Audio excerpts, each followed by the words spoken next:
Halo teman-teman, assalamualaikum. Kita jumpa lagi sore ini.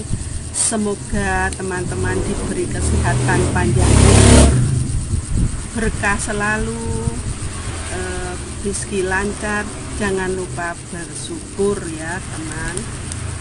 Kali ini saya mau menjelaskan obat ayam Doxyvet.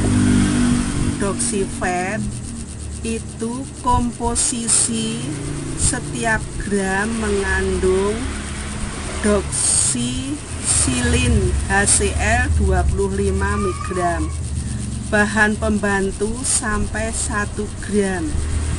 Indikasi CRD atau ngorok ya teman-teman. Aturan pakai 2 gram tiap liter air minum atau 0,4 gram tiap kilogram berat badan.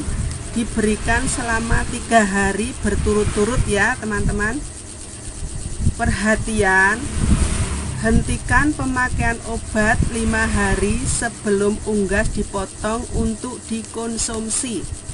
Simpan obat di tempat yang kering dan tertutup rapat, terhindar dari sinar matahari langsung ya. Ini diproduksi dari Medion. Nah, Doxyvet mengatasi gangguan pernapasan atau CRD.